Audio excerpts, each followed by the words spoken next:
안녕하세요. 오늘은 수면무호흡의 진단과 치료에 대해서 얘기를 해보고자 합니다. 저는 수면연구학회 홍보위원을 맡고 있는 고대 안산병원 신경과의 김현진이라고 합니다.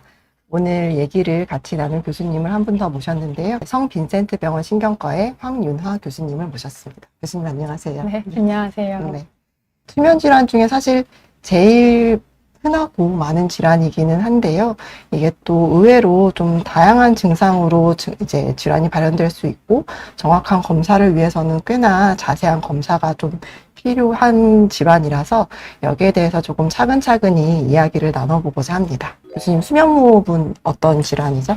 네, 우선 수면무호흡은 말 그대로 자는 동안 숨이 멈추는 증상 자체를 이야기를 합니다. 수면무호흡이 생기는 그런 원인으로는 여기 나와 있는 것처럼 폐쇄성 수면무호흡, 또 중추성, 우리 머리에서 호흡을 담당하는 그런 수면 중추에 문제가 생겼을 때 중추성 수면무호흡, 또 그렇게 아예 무호흡까지는 아니지만 또 수면 관련해서 저환기 증후군 이런 것들을 총칭해서 수면호흡 장애라고 합니다. 그 중에서 제일 이제 시청자분들도 많이 들어보셨을 만한 게 수면무호흡, 그 중에서도 폐쇄성 수면무호흡을 제일 많이 들어보셨을 거고요. 폐쇄성 수면무호흡은 수면 중에 반복적인 이제 기도의 폐색으로 그것 때문에 생기는 여러 가지 문제들, 그래서 그런 걸 무호흡 혹은 저호흡이라고 이야기를 하는데요. 그런 것들 이 반복되는 그러한 증상을 말합니다. 밤에 이제 잠이 깊어지면 안에 있는 그런 근육들도 이완이 되면서 목구멍에서 성대까지 이어지는 그런 조직의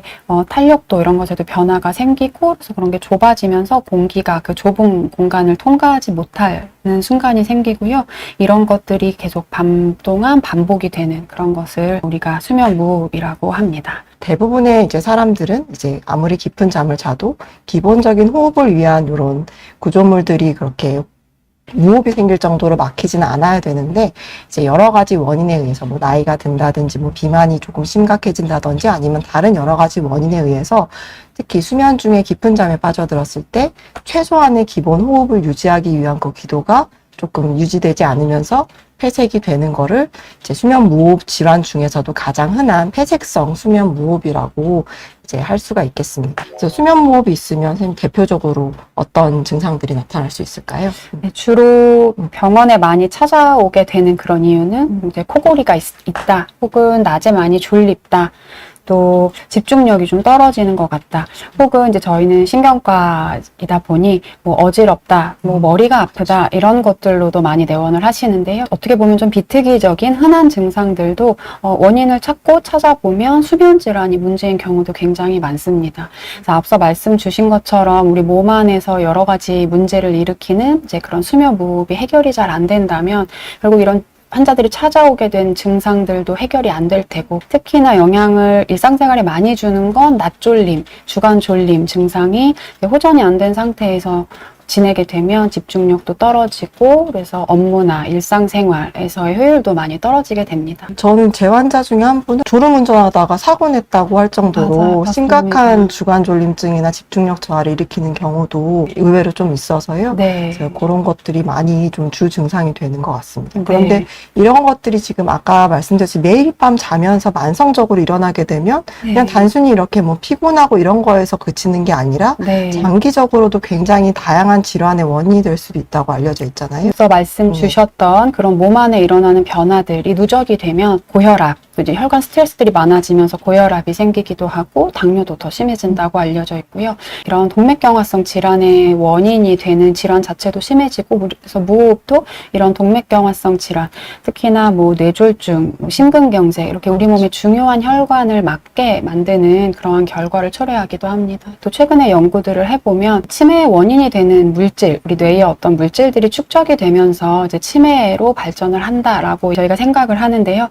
그런 물질을 배출하는 그러한 시스템도 우리가 자고 있는 동안에 일을 많이 하는 걸로 연구 결과 나타납니다. 계속해서 밤새도록 깨게 되고 깊은 수면을 못 취하게 되면 그런 뇌에 좋지 않은 물질도 잘 배출이 안 되면서 결국은 치매와 같은 그런 만성적인 질환도 생기게 되죠. 저희가 수면다운 검사를 이렇게 하는데 수면다운 검사가 어떤 검사인지 한번 좀 설명을 해주실 수 있을까요? 네, 이제 수면에 대한 진단을 할 때 가장 기본이 되는 검사로서 우리가 수면 중에 일어나는 많은 일들을 다 체크를 해볼 수 있는 그런 검사입니다. 그냥 얼마나 깊이 자느냐, 뭐 얼마나 오래 자느냐라는 것뿐만이 아니라 수면 중에 일어나는 다른 신체 기능, 뭐 심박동수라든지 뭐 우리가 이제 무호흡 얘기를 하고 있는데 이런 산소 포화도, 렘수면 행동 장애들을 진단하는 데 필요한 뭐 근육의 움직임 이런 것들 다 종합적으로 평가를 하는 그런 검사입니다. 저희가 병원에서 하는 1등급 수면검사, 레벨 1 수면검사라고 하는데요. 굉장히 많은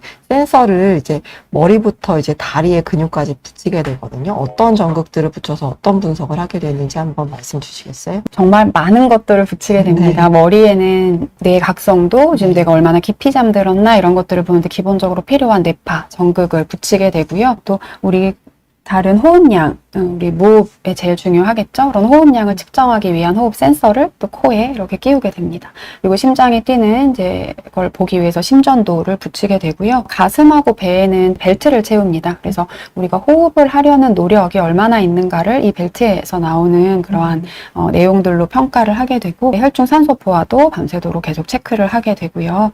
또 수면의 코골이가 어느 정도 강도로 있나 이것도 밤새도록 계속 체크를 하게 됩니다.